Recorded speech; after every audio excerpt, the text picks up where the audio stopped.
Nada como un libro. Es un podcast patrocinado por Biblioteca de Canarias del Gobierno de Canarias, conducido por Juan Carlos Saavedra y Daniel Martín. La RAE nos recuerda que compromiso es una obligación contraída, pero compromiso en su etimología viene del latín compromissus, obligados juntos, compuesto por cum, juntos, y promissus. Pero este promissus a su vez está formado por el prefijo pro, que significa hacia adelante, y la raíz missus, del participio del verbo mitere, que significa enviar, mandar. Creo que este es el motivo por el que a muchos esta palabra nos implica movimiento, acción, revolución, cambio, actitud crítica y pensamiento libre. La literatura está comprometida cuando empuja al lector hacia adelante, y la única promesa que le hace es que le va a acompañar para ayudarla a construir un relato propio. Se lo leía Irene Vallejo, defendiendo que el hombre es el único animal que fabula. Y esta, la fábula, se construye junto, así nace, así muere y así provoca.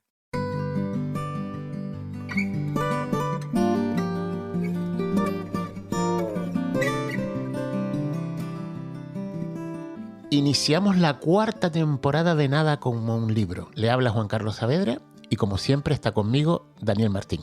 Hola Juan Carlos, pues sí, 4 temporadas, 34 episodios pasados y empezamos nuestro 35. Y mira, ¿y a qué se lo vamos a dedicar? Pues mira, algo tan bonito para los que nos gusta la literatura como es su relación, la relación de los libros, de la palabra escrita, con lo que serían las causas sociales, las ganas de transformar el mundo, el compromiso con lo social.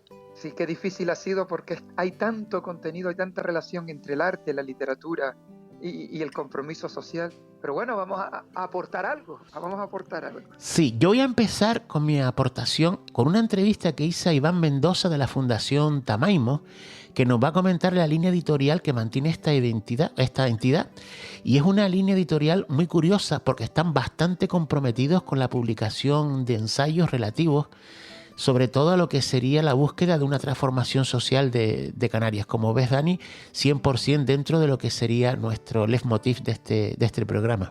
Pues sí, pues mira, igualmente me acerqué, estoy terminando de leer, ya estoy en los últimos relatos, un libro de Manuel Rivas, un escritor, un periodista gallego. El libro se titula ¿Qué me quieres, amor? Y en este libro de relatos hay 3 que sirvió a José Luis Cuerda para escribir, para rodar en 1999, La lengua de las mariposas, una película que habla entre la relación de un maestro y su alumno, y cómo esta relación se fue transformando a medida que empezaba la guerra civil. Y bueno, y lo que significó una película muy interesante dentro de este ámbito del compromiso y de lo que significa la educación. Dentro del espacio dedicado a libros malditos, libros prohibidos, voy a hablar de una obra que es la que más recibe solicitudes de los Estados Unidos para que sea retirada de las bibliotecas. Curiosamente, el tema está relacionado con un libro infantil que tiene por nombre Con tango son 3. Me entra una gana de comprarlo, Juan Carlos, que lo he hecho, lo he mandado a pedirle. Mira, hemos contactado con el IE José Serpa y gracias a la coordinación con la docente, con Patricia Hernández, pues nos llegan unas recomendaciones bibliográficas que nos van pues a alumbrar en este mar de literatura qué cosas podemos leer. Además, recomendaciones hechas por gente joven, que eso siempre nos viene muy bien. A gente que ya tiene una cierta edad, pues sabe qué podemos leer. Pues yo he estado trasteando en nuestro particular baúl y he encontrado la relación que tiene nuestro gran escritor Benito Pérez Galdós con lo que sería su compromiso social. Este compromiso social con la España de su época le costó, Dani, nada más y nada menos que el Premio Nobel de Literatura. Mira, cuando me contabas la historia me quedé muy sorprendido, ¿eh? O sea que es muy interesante escuchar lo que nos comenta. Estrenamos un espacio, estrenamos temporada y vamos a empezar con un espacio con Elizabeth López, que es docente, que es psicóloga. Entonces vamos a hacer en este espacio pues esa relación de la psicología y la educación y la literatura, sobre todo el álbum ilustrado. Y le hemos titulado Libros que salvan, y vamos a ver qué literatura nos propone como salvavidas en este primer espacio que hacemos con Elizabeth. Dentro de las efemérides del mes de enero, pues no nos queda otra que hablar del fallecimiento en 1950 de George Orwell, un autor que sus célebres novelas, sobre todo Rebelión en la Granja en 1984, han sido referentes de análisis social y sobre todo también de previsión de lo que nos puede suceder en el futuro si la sociedad sigue como va. A nuestra isla de San Borondón hemos invitado a Pablo Larragibel. Él es editor de Ediciones Ecaré en España, una editorial muy comprometida con el cambio social, incluso desde la literatura infantil y juvenil, cómo los niños, las niñas, los jóvenes pueden impulsar ese cambio. Así que una conversación muy interesante con Pablo. En el tiempo dedicado a las mujeres, Verónica García nos va a hablar de Catherine Murray Miller, la autora del libro Política Sexual, un libro que basó en su tesis doctoral, que curiosamente fue la primera en el mundo que se escribió sobre género. Y para acabar, como siempre, con un poema, en este caso de Pedro García Cabrera, A voz en cuello. Pues nada, Dani, conocido el sumario, no nos queda más que profundizar en esa literatura que busca transformar el mundo. Y como dice el nombre de nuestro programa... Pues nada, como un libro. Pues para adelante entonces. Hacerlo a través de un libro. Pues sí.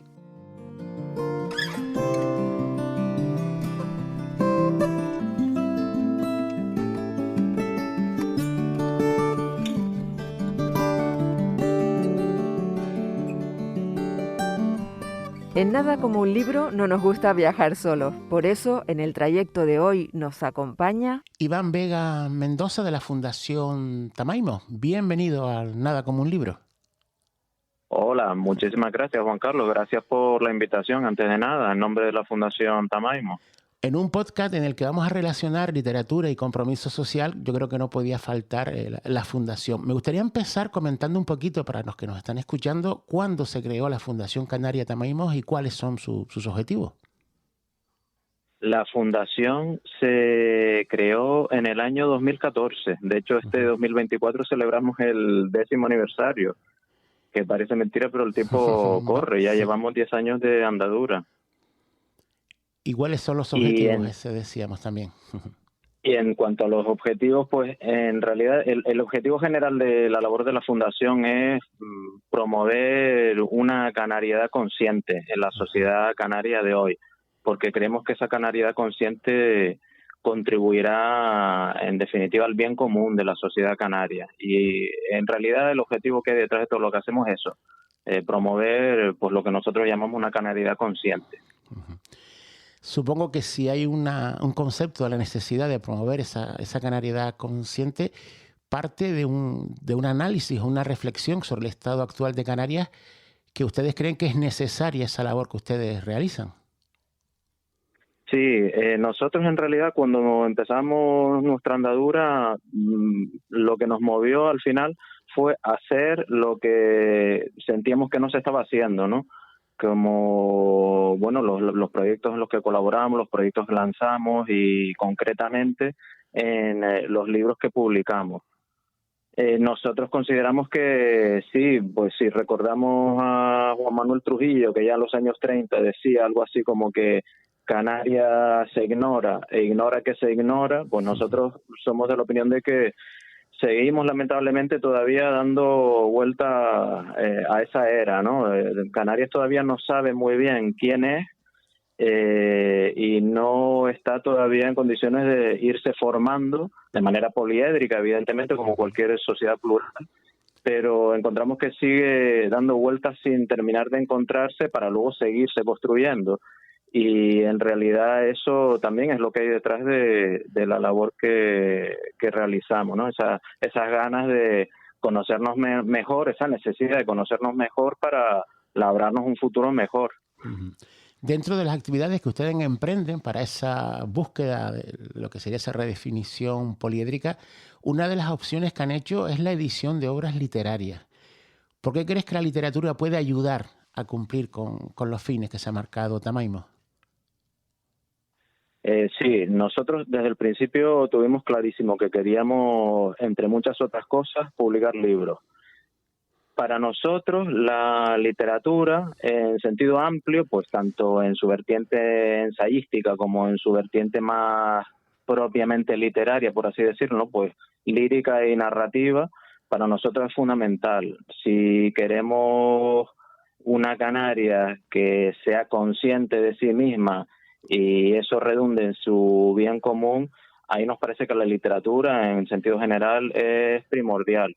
¿Y por qué? Pues porque la literatura para nosotros es una expresión cultural fundamental, ¿no? Cada pueblo ha ido construyendo cultura, ha ido generando tradición literaria en este caso concreto, y esa tradición literaria en Canarias encontramos que es uno de los ejes por los que ha habido más intentos de autoestudiarse, ¿no? Y de estudiar el lugar de Canarias en el mundo y qué lugar ocupa, si ese lugar debiera ser otro, o de dónde viene Canarias, hacia dónde va. Todo eso se ha ido reflejando de una u otra manera en la tradición literaria canaria, y nosotros, bueno, considerábamos y consideramos que esa tradición literaria propia, esa mirada nuestra propia hacia adentro y hacia afuera, ese contarnos nosotros a nosotros mismos, todavía no se conoce lo suficiente, y esa es una de las razones por las que nos lanzamos a la aventura editorial desde Tamaimo. Bueno, ustedes están ofreciendo un tipo de libro que podríamos catalogar como ensayo, la mayoría de los casos. ¿Cómo ves el mercado editorial de ese tipo de literatura en Canarias, de ensayos? Se supone que entre más mejor. Bueno, el mercado editorial en Canarias de ensayo, nosotros creemos que hay interés por leer obras del tipo que nosotros publicamos. Es verdad que en general el ensayo, yo no diría que goce de mala salud en Canarias, ni mucho menos. Lo que pasa es que uno va a una librería al uso y lo que se encuentra son ensayos de todo tipo, menos dedicados a temas canarios, ¿no? Y cuando los hay, es verdad que quizá eso empieza a cambiar, por suerte, pero en general todavía se los encuentra uno, los ensayos de temática canaria, pues al lado de los libros de los mojos, ¿no?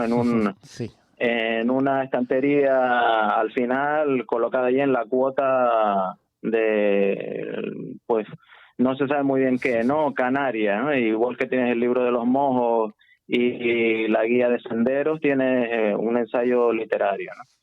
Lamentablemente no tenemos la presencia que mereceríamos, ¿no? No me refiero con esto a Tamaimo, sino a las obras que se escriben y publican en Canarias. Si bien creemos que eso va cambiando, todavía queda camino por recorrer. Ahora, nosotros creemos que sí que hay mercado, por así decirlo, e interés, y por eso sacamos las obras que sacamos y encontramos que la gente las acoge bien, hay interés y han tenido cierto impacto, ¿no? Tengamos en cuenta que la Fundación Tamaimo es un actor pues pequeño, ¿no? En el panorama de incluso de Canarias, ¿no? Y sin embargo, para lo pequeño que es la fundación, creemos que estamos teniendo un impacto importante, y creo que se debe, entre otras cosas, a que sí que hay interés por saber más de Canarias, ¿no? Desde el punto de vista del análisis y el ensayo, sí. Estamos en la sociedad de la imagen, de la inmediatez, de los vídeos, de TikTok. ¿Augura futuro los libros en papel como herramienta de cambio y conciencia social? Sí, por supuesto. Esta pregunta tuya me recuerda a lo que se decía hace, pues no sé, quizá era 10, 12, incluso 15 años, cuando irrumpió el libro electrónico. Recuerdo haber oído, incluso leído, que casi que el libro en papel tenía las horas contadas, que ahora ya todo el mundo podría leer en electrónico, ¿no? Y sin embargo vemos que no es así. El formato electrónico sigue su camino, está ahí, pero es un porcentaje bastante pequeño todavía de las publicaciones. Yo consumo formato electrónico también, pero creo que es un formato que convive perfectamente, de hecho debe convivir con el formato en papel, al que creo que no va a desbancar. En ese sentido, me parece que es un buen ejemplo de cómo el libro en papel, sí, yo creo que tiene todo el futuro por delante, sobre todo si uno desea reflexión tranquila y sosegada, si uno desea profundizar un poco más en cualquier tema, creo que no puede dejar pasar la fuente de conocimiento y reflexión que son los libros. Se dice comúnmente que una imagen vale más que 1000 palabras. Yo creo que es una de esas cosas que se dice a menudo sin pensar mucho. Hay imágenes de muchos tipos y hay escritos de muchos tipos también. Yo no estoy nada convencido en absoluto de que siempre una imagen valga más que 1000 palabras. A veces esas 1000 palabras, si están bien escritas y dan el tono y la profundidad necesaria, son capaces de decir mucho más que una imagen. Ajá. No sé si ustedes desde Tamaimos tienen más o menos claro quiénes son los receptores de sus publicaciones. ¿Existe un patrón de lector, a lo mejor de edad, sexo, lugar de residencia? Se lo digo sobre todo por si se puede haber detectado a lo mejor un lector joven que creo que es el que está llamado al cambio futuro. Pues esa es una buena pregunta, porque la verdad es que no hemos hecho ningún estudio prospectivo así para ver a qué lectores estamos llegando, ¿no? Y no, la verdad es que no sé si deberíamos planteárnoslo. Al mismo tiempo es un estudio que no sé si está mucho al alcance de nuestras posibilidades, pero bueno, desde luego que tu pregunta me lleva a quizá plantear esta posibilidad a mis compañeras y compañeros dentro de Tamaimo. Pero dicho esto, la impresión que yo tengo es que se nos han ido acercando cada vez más, felizmente, lectores de tipo bastante heterogéneo. Es verdad que sobre todo al principio diría que quizá había cierto predominio de lectores de una edad madura, vamos a decirlo así, pues como yo, de 40 y pico largos en adelante, pero con el tiempo sí que se nos ha ido asomando gente más joven. No diré adolescentes, pero gente, algunos incluso veinteañeros y gente en la treintena, cada vez más. Y cada vez más se nos ha ido acercando a la fundación, a veces a través de los libros, gente de edad variada, pero no sé, la verdad, no sé decirte en cuanto a, pues no sé, gente del ámbito urbano, del ámbito rural. Ahí la verdad es que no tenemos datos como para yo pronunciarme. ¿Está satisfecha la rama editorial de Tamaimos con el apoyo que se recibe de las instituciones públicas? Hombre, satisfecho, no, yo creo que la inversión en cultura, en términos generales, que hay en Canarias, no puede ser satisfactoria. No, nosotros quisiéramos que hubiera mucha más implicación de las instituciones públicas pues en la labor de Tamaimos, evidentemente, en la difusión de la cultura, pero no solo, ¿no? En la labor que hacen muchísimas otras agrupaciones, hay otras fundaciones, otras asociaciones, todo lo que es el tejido cultural. Creo que en Canarias merecería bastante más apoyo institucional, ¿no? A veces da la impresión de que las instituciones pues sí que brindan un cierto apoyo, pero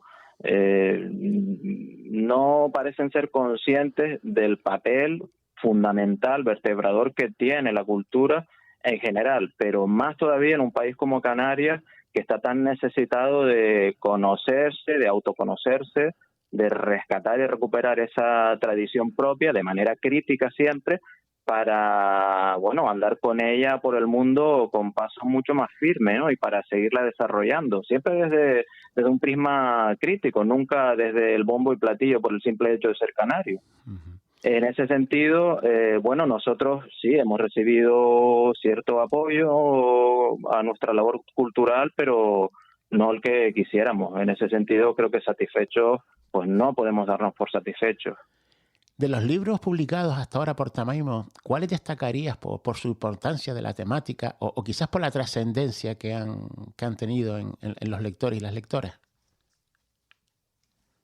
Pues se me hace difícil escoger porque llevamos una veintena larga de libros publicados ya en estos 10 años y podría escoger muchos, pero mira, por ejemplo, te voy a nombrar el primero que publicamos, De un tiempo de un país. Se trata de un compendio de entrevistas que hizo el periodista Juan García Luján a personajes tan variados como el Premio Canarias José Agustín Alemán, o a Roque Galero, a Coldovi Velasco, a Geray Rodríguez, a Luis Morera, a Antonio González Vieites, Domingo Garí, bueno, personalidades del mundo de la cultura y no solo de la cultura, que trazaron una instantánea del momento en el que se encontraba Canarias desde diferentes perspectivas, pues eso, hace 10 años, porque si Tamemos empezó en 2014, el libro se publicó en 2015. Después de ese, pues tenemos, pues no sé, La Unión del Pueblo Canario, ¿no? Un libro que ilustra lo que te decía antes, ¿no? No había estudios sobre la experiencia de aquella experiencia política, ¿no? De la Unión del Pueblo Canario. Pues al final, a través del periodista Enrique Betancourt, pudimos nosotros publicar un estudio dedicado a aquella experiencia política de la transición en Canarias. Son dos de los libros que se me ocurren. Podría nombrarte pues algunos más. Upalupa, Memoria desde tus vivos, pues que refleja la biografía de una persona que fue clave en aquella época de la transición, el despertar canarista, etcétera, etcétera. Bueno, son algunos de los ejemplos que te puedo poner. Hay bastantes entonces para... Habría para muchos reseñar. más, sí. Y el último también, el de Canariedades, creo recordar, ¿no? En que se hace también Sí. una valoración de las diferentes formas de enfocar el ser canario. Efectivamente, en realidad, casi que sin haberlo buscado, se cierra un círculo entre el primer libro que publicamos y el más reciente que hemos publicado, ¿no? 10 años después, aunque son diferentes, ¿no? Pero sí que tienen en común que son visiones de autores diferentes sobre la canariedad. De hecho, el libro, como dices bien, se llama Canariedades, ¿no? Y el libro aborda lo que es la canariedad de diferentes prismas, desde temas diferentes, con autores que parten desde perspectivas distintas, evidentemente, y que creemos que es un compendio también interesante que esperamos genere debate y ayude pues en esa búsqueda, ¿no? En esa búsqueda de la propia tradición, el propio autoconocerse para afrontar el futuro pues sobre tierra firme y que Canarias pueda desarrollarse hacia un bienestar común. Pues Iván Vega Mendoza, de la Fundación Tamaimo, muchísimas gracias por la labor que están haciendo y por compartir este tiempo con nosotros para demostrarnos que la literatura también puede ser una buena herramienta de cambio social. Muchísimas gracias, Juan Carlos. Gracias a ustedes y felicidades a ustedes por la labor que ustedes hacen también. Venga, muchísimas gracias.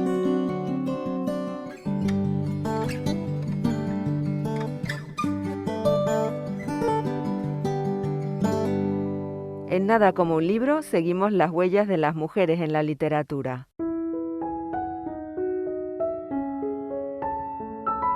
Uno de los libros que ha dejado una huella más profunda en el movimiento feminista mundial es sin duda la obra Política sexual de la escritora norteamericana Katie Millett, publicado en el año 1970. Catherine Murray Millett nació en 1934 y falleció en el año 2017. A lo largo de su vida, fue escritora, profesora, artista y activista feminista, siendo en la actualidad reconocida como una de las personas que más ha influido en este ideario. Escribió el libro Política sexual a partir de su tesis doctoral que leyó en la Universidad de Oxford en 1969. Esta tesis fue la primera sobre género en todo el mundo. La publicación del libro supuso un gran impacto social, cuyo contenido sigue vigente en la actualidad. En el mismo se ataca al patriarcado considerándolo una construcción cultural, señalando que la supremacía masculina, al igual que los demás credos políticos, no radica en la fuerza física, sino en la aceptación de un sistema de valores cuya índole no es biológica. A su criterio, todas las sociedades han sido sexistas, ya que el patriarcado ha sabido adaptarse a todos los contextos sociales, políticos y económicos.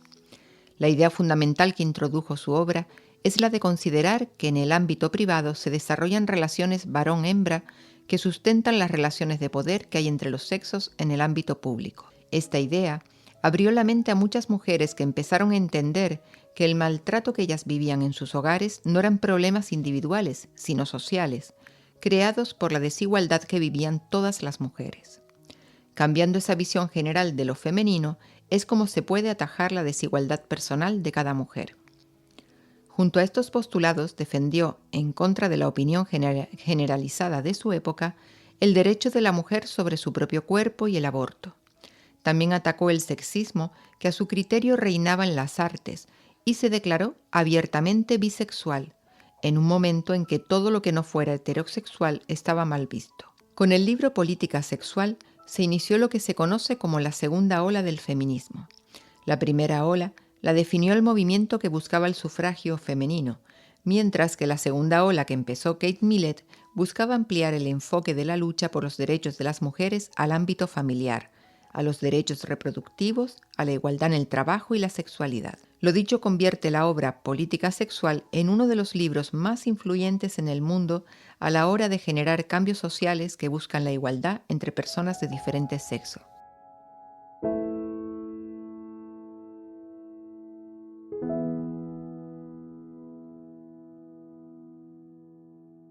En Nada como un libro abrimos nuestro baúl de recuerdos, curiosidades y novedades literarias. En nuestro particular baúl siempre está presente Benito Pérez Galdós. Nuestro gran escritor se vio privado de obtener el premio Nobel debido a su compromiso social en una España dominada por la Iglesia y el puritanismo. Así lo defiende Cánovas Sánchez en la biografía que realizó sobre Galdós bajo el título de Benito Pérez Galdós, Vida, Obra y Compromiso. En los textos que nos dejó este insigne escritor podemos encontrar claras referencias a su personalidad, que podemos definir como laico, liberal y republicano. Atacó sin pudor a la Iglesia, considerándola una aliada del ejército en busca de consolidar sus propios intereses y privilegios, y defendió la educación como herramienta de cambio y modernización en una sociedad española atrasada e impropia de los nuevos tiempos. El precio que tuvo que pagar por defender sus ideales fue el no obtener el Premio Nobel de Literatura. En el año 1912, medio millar de intelectuales españoles solicitaron a la Academia Sueca que dicho galardón le fuera entregado a Benito Pérez Galdós, al considerarlo merecedor de tan prestigioso premio. La reacción de la España conservadora no se hizo esperar y se movilizó. Fruto de esa movilización se enviaron miles de cartas y telegramas a los responsables de conceder el premio Nobel, recomendando que descartaran a Galdós. Además, para poner más trabas a la designación, propusieron como alternativa la candidatura de Marcelino Menéndez Pelayo. El nombre de Galdós volvió a estar entre los candidatos barajados en los años 1913 y 1915, ya que en el año 1914, con el estallido de la Primera Guerra Mundial, no se falló el premio del Premio Nobel a la Literatura.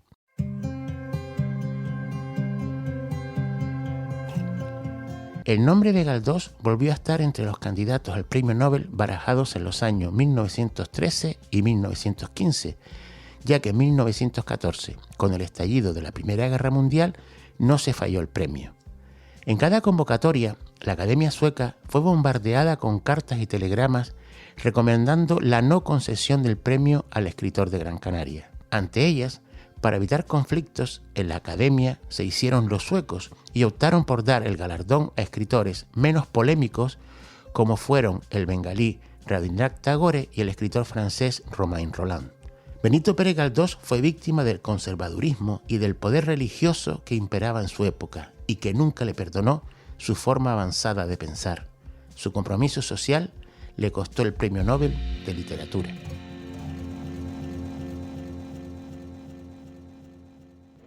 Hola, buenas, soy Lorena, de cuarto de la ESO de Elías José Serpa, y os voy a recomendar mi primera novela que me leí, una novela dramática que se llama Un monstruo viene a verme, de Patrick Ness. Esta novela trata sobre un niño que sufre su mayor miedo, que es perder a su madre.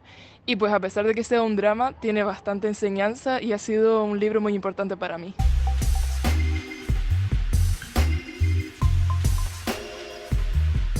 En Nada como un libro, libros malditos, prohibidos, llenos de leyendas y misterios.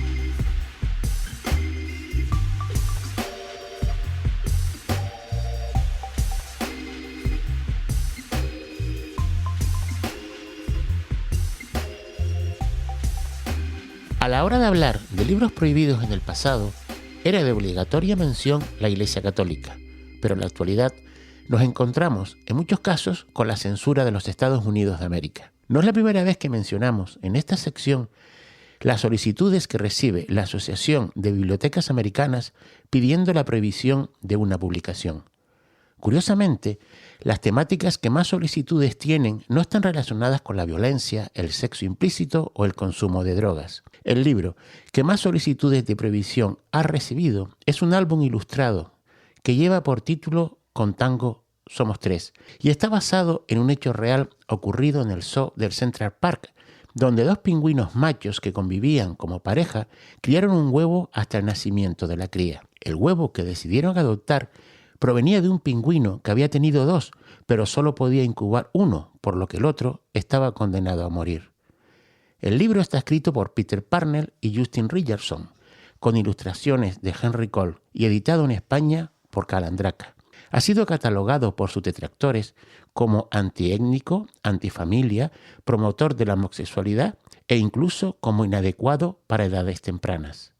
Sin embargo, este álbum ilustrado ha recibido numerosos premios internacionales, tanto por su calidad literaria y de las ilustraciones, como por la forma en que normaliza la adopción por personas homosexuales, algo que ya se permite en más de 25 países y cuyo número se va ampliando poco a poco. Sin duda, aquellos que tengan la oportunidad de leer Contango son 3, crecerán con una visión más inclusiva del concepto de familia.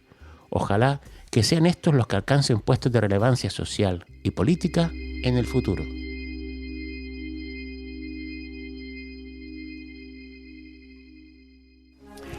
No sé si ustedes se habrán dado cuenta, pero se acerca la primavera. De modo que en cuanto el tiempo se asiente un poco, la clase de historia natural la daremos en el campo.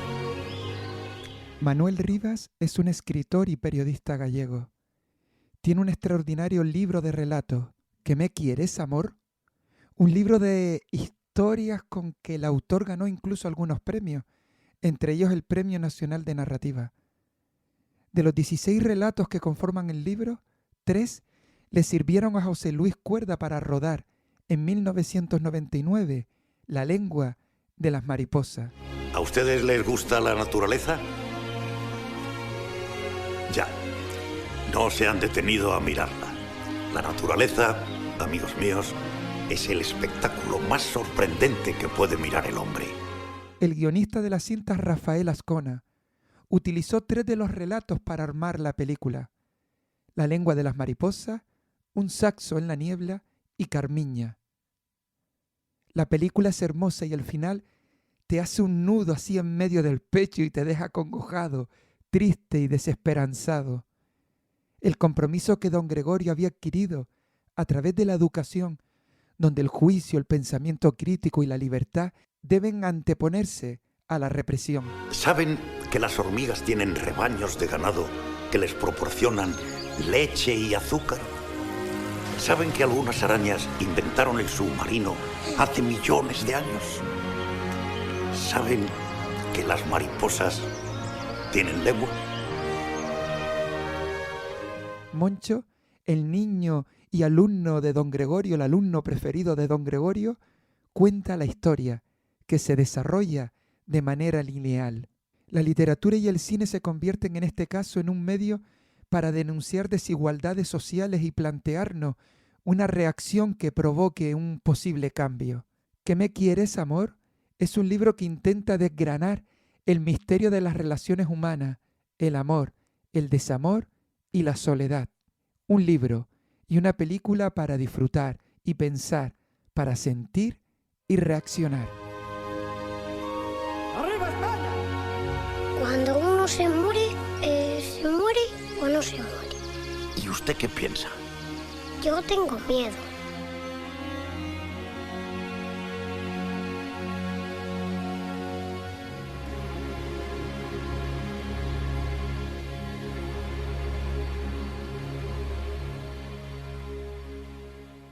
En Nada como un libro, efemérides literarias, momentos para la historia y la literatura.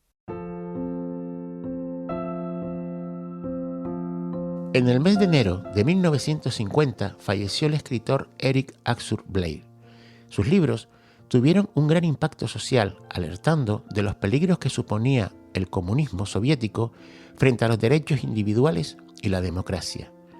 Quizás el nombre de Eric Axel Blair no les diga nada, pero si escuchan el seudónimo con que firmaba sus libros, enseguida van a ubicar su legado literario, George Orwell. George Orwell nació en 1903 en la India, aunque siendo niño se trasladó con su familia a Inglaterra. Allí logró estudiar en colegios selectos gracias a varias becas que obtuvo, ya que la situación económica familiar era precaria. A pesar de haber podido ir a la universidad, prefirió hacerse funcionario de las colonias británicas, labor que ejerció hasta su vuelta a Inglaterra en 1927. Tras su regreso, empezó a escribir bajo el seudónimo de George Orwell y a malvivir por diferentes ciudades europeas. En 1936 se une a las tropas republicanas en España para luchar contra el golpe de Estado dado por Franco. En la contienda fue gravemente herido y tras un enfrentamiento con los comunistas en Cataluña, tuvo que abandonar el país de forma urgente, ya que corría el peligro de ser fusilado. A pesar de haber dejado escritas muchas obras, dos de ellas han destacado sobre las demás: Rebelión en la Granja, escrita en 1945, y 1984, escrita en 1949. En la primera de ellas, alertaba de los derroteros que había decidido seguir Stalin en contra de los principios de la Revolución Rusa. En la segunda, 1984, intentó describir cómo sería la vida de los ciudadanos controlados siempre por el Gran Hermano, comparándolo con el Estado establecido por los nazis. Estas novelas fueron duramente atacadas por la izquierda de su época al considerar a George Orwell un individualista. Tanto Rebelión en la Granja como 1984 se convirtieron en dos novelas que han servido para alertar de los peligros que encierra el autoritarismo, despertando la conciencia colectiva sobre lo que significa acabar con la democracia y la defensa de los derechos individuales. Una vez más vemos como dos novelas que algunos pueden considerar literatura de ficción se han convertido en textos de gran impacto social que conlleva una reflexión profunda sobre lo que no debe ser el futuro de la humanidad. Psicoeducación 2.0. Biblioterapia, psicología, educación y libros. Con Elizabeth López. Estamos aquí en Nada como un libro y hoy estrenamos una sección porque hace poco escuchamos una noticia de un proyecto que se estaba desarrollando en el Materno, donde la Biblioteca Pública del Estado habían participado, cómo los cuentos eran capaces de ayudar para que la recuperación de los niños y de las niñas que están internos en el materno, que están recibiendo una atención médica de manera más continuada, que están ingresados, pues que esa estancia pues que les sea mucho más favorable y cómo los libros ayudaban a todo eso. Así que, ¿y por qué les cuento eso? Porque hoy, como les decía, estrenamos un espacio con Elizabeth López Caballero, un espacio que se llama Libros que Salvan. ¿Está bien dicho así, Elizabeth? Sí, hola Dani, muchas gracias por invitarme a Nada como un libro y sobre todo pues poder tener esta pequeña sección de los libros que salvan porque bueno, como bien has dicho y como habla esa noticia, al final sabemos que hay medicina para todo, ¿no? Y la literatura es una de esas píldoras que curan un poquito el alma. Bueno, como esta es el primero de muchas colaboraciones, sí nos gustaría el por qué crees tú que los libros salvan. ¿Qué conexión hay entre los libros y el sentirnos mejor? Mira, como todas las cosas buenas que he aprendido a lo largo de mi vida, me lo enseñó un niño.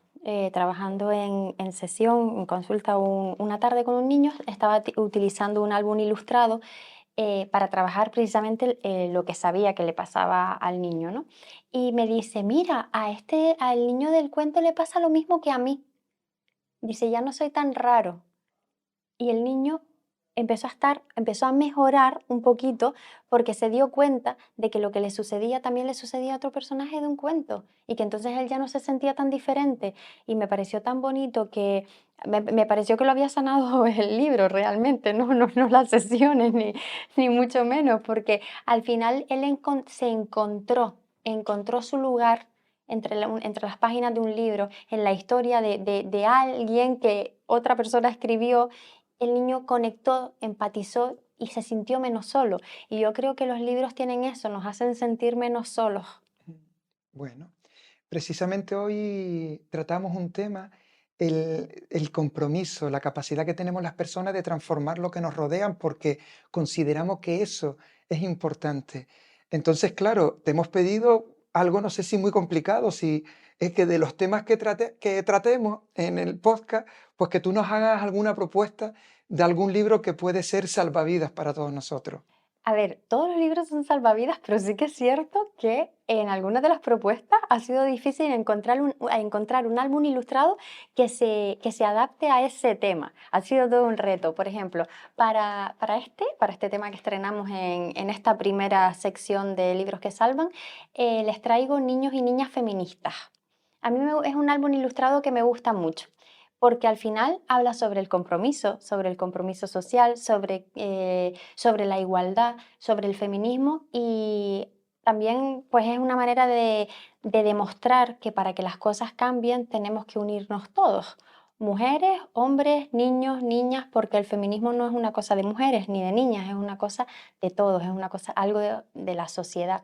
Y en este álbum, que es muy bonito, muy colorido, tiene unas ilustraciones preciosas, los niños los niños y las niñas no hacen diferencias, es decir, ellos juegan a lo que quieren, visten como quieren, de los colores que quieren, y sí que hay una premisa que ellos y ellas defienden: no existen cosas para niños y cosas para niñas.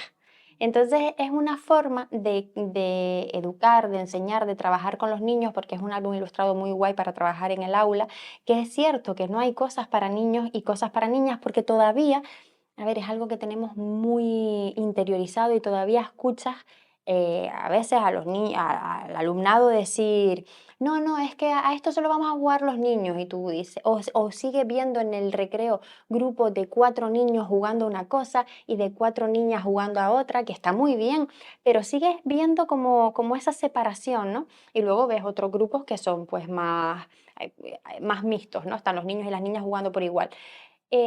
Pero aún tenemos que seguir trabajando para que no se dé esa separación, que parece que vamos por inercia, ¿no? Que lo tenemos tan interiorizado, como decía antes, que lo hacemos sin darnos cuenta. Pues este libro es una herramienta genial porque te permite poner incluso retos en clase y que los propios niños sean los que se den cuenta cuando tendemos a esas costumbres de los niños por un lado y las niñas por el otro, o los niños, el otro día mismo, yo siempre tengo las ventanas cerradas en el aula porque soy muy friolera, y una niña quería abrir la ventana y fue corriendo un niño a abrirlo porque pensaba que él tenía más fuerza.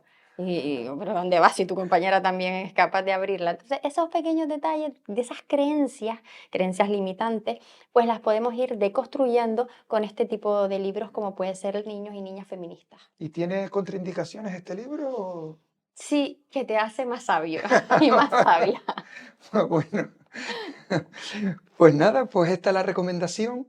Recordamos que en la página web, igual que lo hicimos en el sumario, pero en la página web está la referencia del libro, del título editorial, por si quieren, pues bueno, pues adquirirlo, tenerlo. Bueno, estás hablando vuelvo atrás porque has nombrado el aula, pero también me imagino que es un libro que en el ámbito familiar, como biblioteca para nuestra casa, nuestra familia, es igual de válido, ¿no? Es que los libros van allá donde tú quieras. Yo siempre digo, para trabajarlos en el aula, para trabajarlos en consulta, para trabajarlos en familia, los libros es que no tienen contraindicaciones. Se pueden trabajar en cualquier sitio, de cualquier forma, hay que echarle imaginación, y sí, que además creo que es imprescindible. Yo siempre digo que todo se trabaja en casa, empieza por casa. Pues sí. Pues nada, pues esta es la primera recomendación y muchas gracias. De nada, muchas gracias por haberme invitado, te lo digo nuevamente, y bueno, nos seguiremos encontrando por aquí. Nada como un libro. Es un podcast patrocinado por Biblioteca de Canarias del Gobierno de Canarias, conducido por Juan Carlos Saavedra y Daniel Martín. Hola, mi nombre es África y yo os voy a recomendar un libro titulado Feria. Es un libro de Ana Iris Simón. Este libro me ha gustado mucho porque es muy fresco, es muy fácil de leer y sobre todo porque me hizo ver una realidad en la que yo nunca me había fijado, pues es muy distinta a la mía. Ana Iris nos cuenta la historia de su familia en un pueblo de La Mancha, de Castilla-La Mancha, y lo hace de una manera tierna, una manera nostálgica, pero además muy divertida. A veces me parecía ver a Mota contando las historias que sale de los manchegos. Este libro yo lo recomiendo porque, como digo, me hizo ver la realidad de estos pueblos o de los niños criados en los pueblos de La Mancha, y también darme cuenta que nos diésemos cuenta de lo rápido que pasa el tiempo, de cómo llegan las nuevas tecnologías, que antes nos entreteníamos con cualquier cosita y ahora pues si no tenemos un ordenador o una tablet no somos nadie. La autora también es muy libre a la hora de expresar sus opiniones y esto lo relaciono con haberse criado en un pueblo y lo que le inculcaron sus abuelos, la libertad de poder dar su opinión y asumir las consecuencias por ello.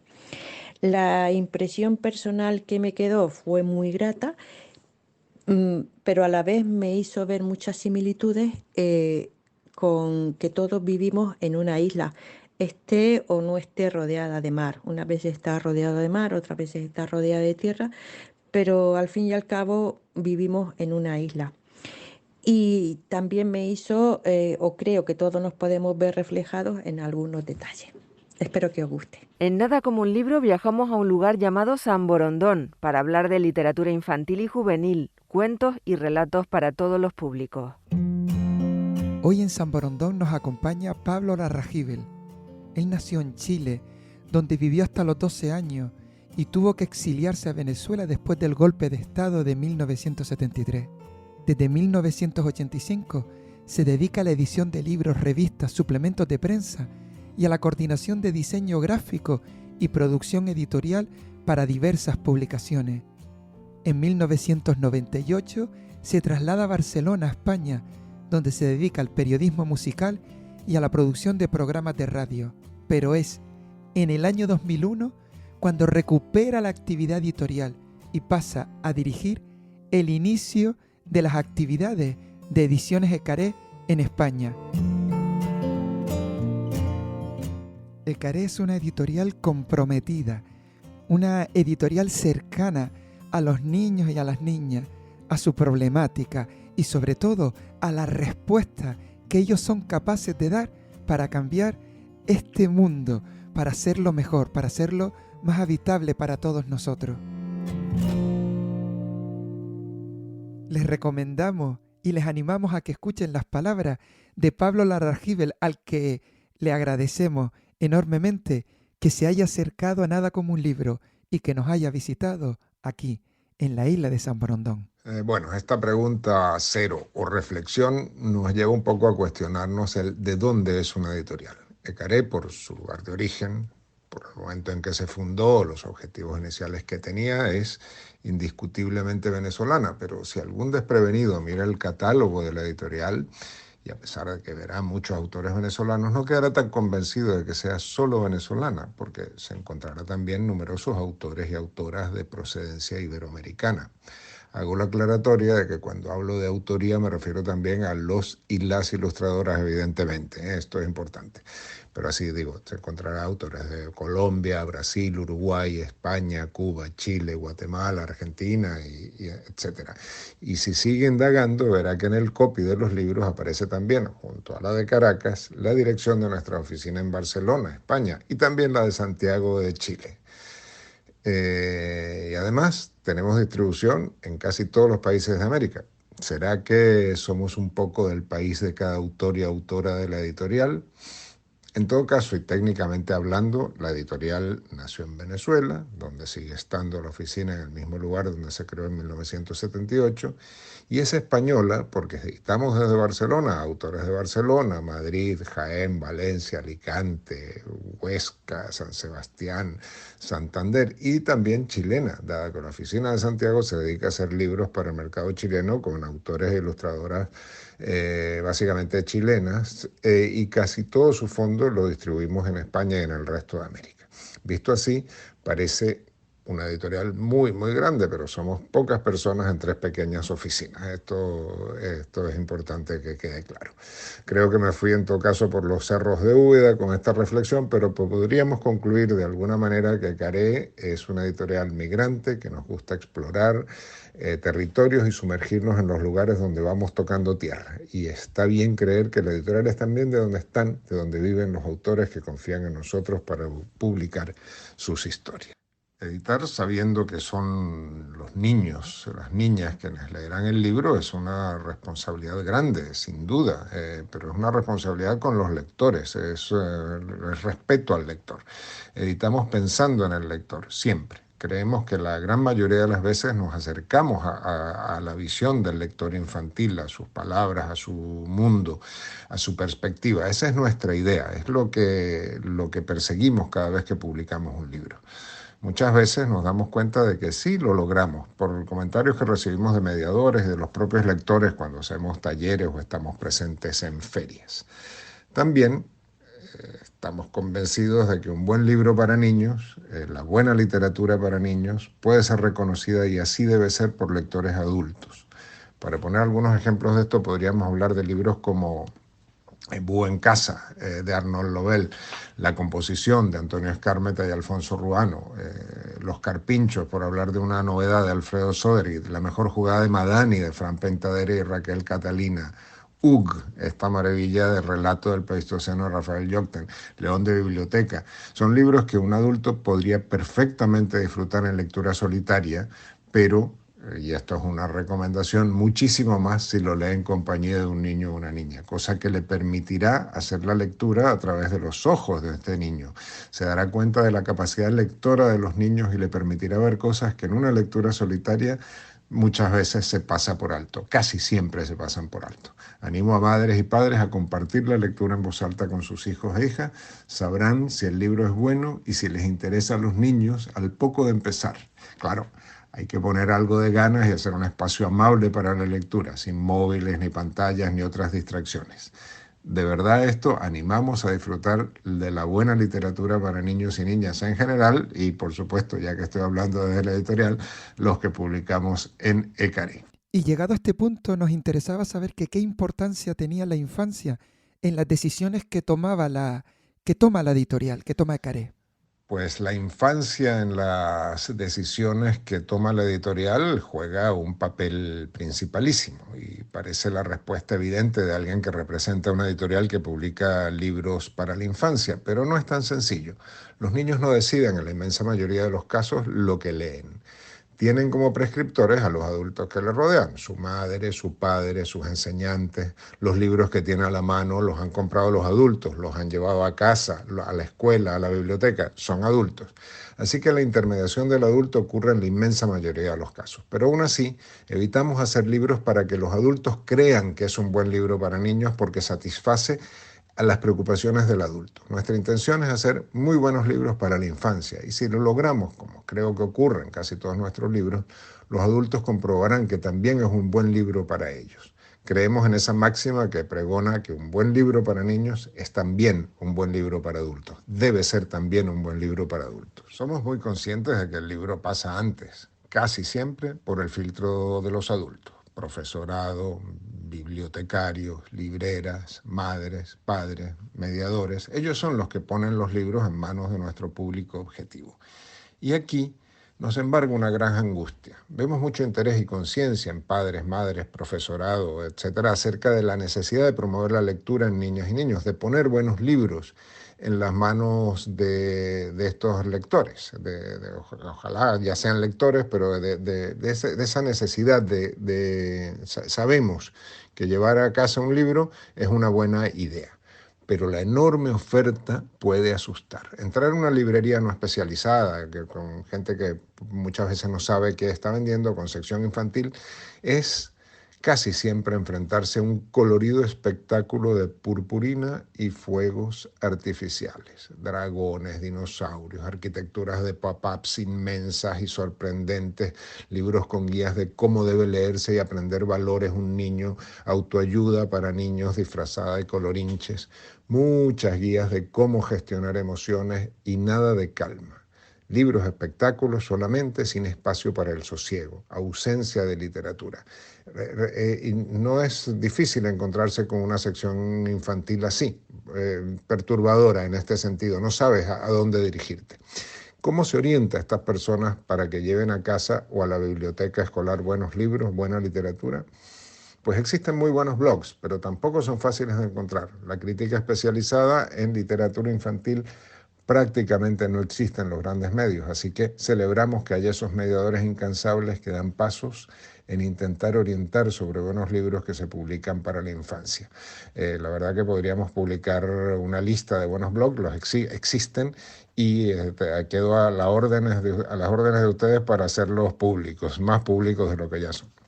Bueno, y para terminar nos interesaba mucho saber qué opinaba Pablo, qué opinaba Ecaré sobre la importancia de que nuestros niños y nuestras niñas se comprometan, y se comprometan a través de la literatura, de la buena literatura. Para Ecaré, la infancia, los niños y niñas del presente son ciudadanos de ahora, que deberían tener a la mano, que sería deseable que tuviesen a la mano, herramientas para intentar entender la realidad en la que viven. Bueno, como los adultos intentamos entender la realidad en la que vivimos, y los niños no deberían ser diferentes a esto. Por lo tanto, para crecer como personas que puedan influir en lo común y no como elementos pasivos de una sociedad guiada por las pantallas. Cuando digo pantallas no me refiero al buen cine. Los buenos libros son una herramienta fundamental, tanto de literatura como de información. Los libros dan pistas, hacen dudar, nos hacen preguntas, nos hacen que hagamos preguntas y ayudan a que cada ciudadano, como individuo y como parte de la sociedad, puede intentar encontrar respuestas. No son fáciles y no son definitivas. Las respuestas van variando de acuerdo a cómo va transcurriendo la historia que a veces nos avasalla. Esto suena grandilocuente, evidentemente, una frase llena de buenas intenciones, pero en la editorial seguimos convencidos de que la promoción de la lectura, de la buena literatura, de poner buenos libros en las manos de los lectores de cualquier edad, pero nuestra intención en Ecaré es poner buenos libros en manos de los niños, hace que sea un poco más fácil intentar ver el mundo para estos lectores de manera un poco más global, de manera que permita al individuo ir más allá de sí mismo. No sé si nos hace mejores personas, pero sí la lectura permite una agudeza crítica que otros medios no dan. Tener una visión del mundo un poco menos sesgada.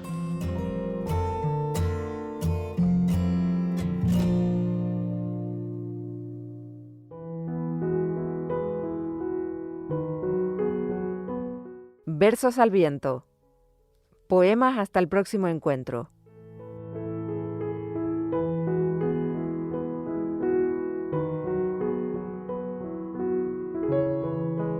A voz en cuello es un poema de Pedro García Cabrera, publicado en 1978 en el poemario Hacia la libertad.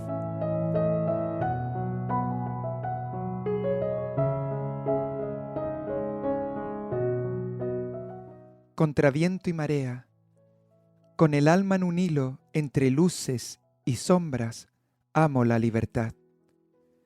Contra el frío y la nieve con un puñal clavado, entre el pecho y espalda, amo la libertad. Contra cepos y rejas, con la pena insepulta, entre espinas y lágrimas, amo la libertad. Contra el agua y el fuego, con un trozo de júbilo, entre dientes y muelas, amo la libertad. Contra pitos y flautas, con tu mano en la mía, entre trinos y trenos, amo la libertad. Contra penas de muerte, con la risa de un hijo entre tiros de gracia, amo la libertad. Contra todo pronóstico, con el cuerpo dormido entre sábana blanca, amo la libertad.